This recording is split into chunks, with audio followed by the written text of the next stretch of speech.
The little roadside diner sat at the edge of town like it had for 50 years, its neon sign flickering in and out, the scent of frying bacon and fresh coffee drifting across the cracked asphalt of the parking lot.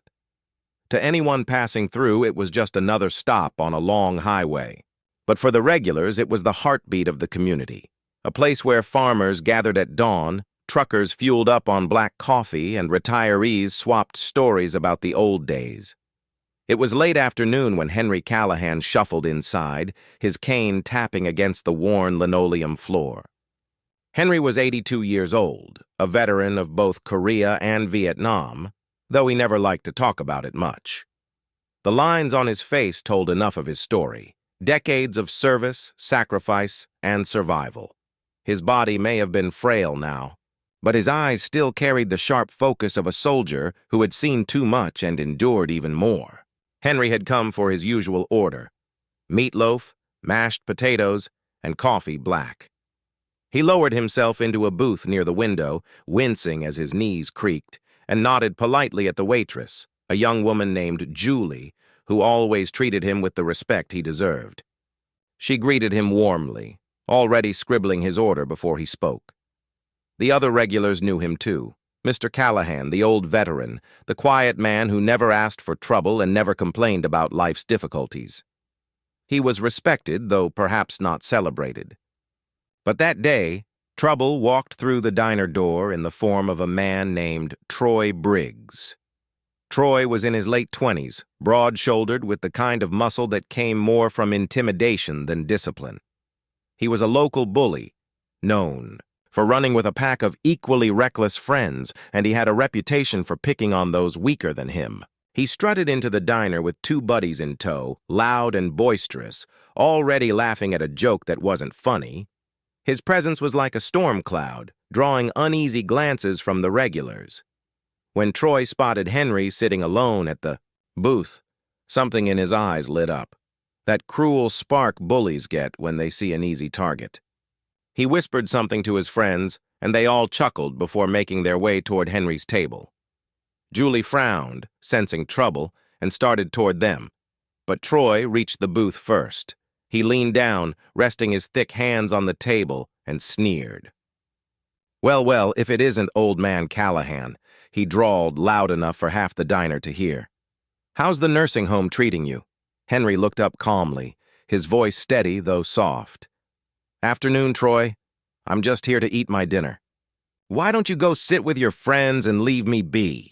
The polite dismissal only seemed to feed Troy's ego. He smirked, pulling himself up taller, making a show of towering over the old man. "Funny. I didn't know this diner had turned into a veterans charity. What are you even doing here? Shouldn't you be at home, drooling in a chair somewhere?" His buddies laughed cruelly, egging him on. Henry sighed, shaking his head. He had seen men like Troy his entire life, loud, arrogant, needing to prove their worth by tearing others down. In the war, they didn't last long. Still, he tried to avoid conflict. "Son," he said evenly, "you'd do well to show some respect. I fought so men like you could sit in diners like this, free and safe. Don't forget that." For a moment, Troy's smirk faltered, but only for a moment. The words stung his pride, and rather than backing down, he doubled down. His hand lashed out suddenly, smacking Henry across the face with a loud crack. The diner went silent.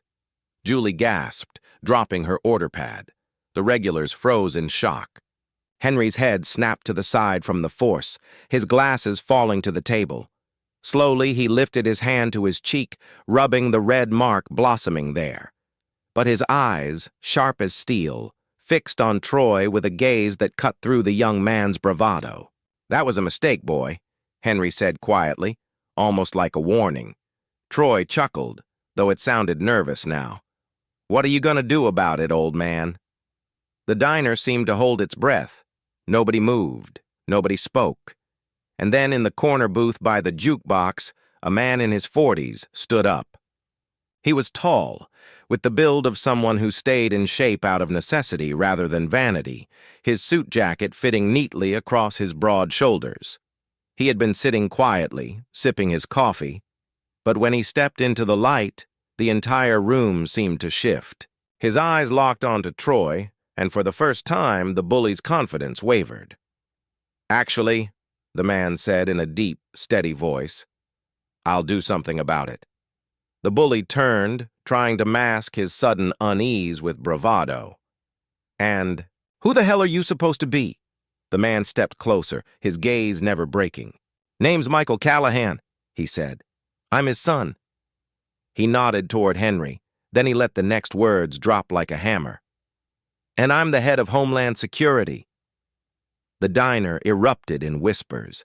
Eyes widened. Julie's hand flew to her mouth. The weight of those words hung heavy in the air.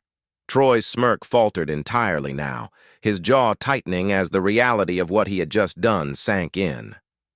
Michael didn't raise his voice. He didn't need to.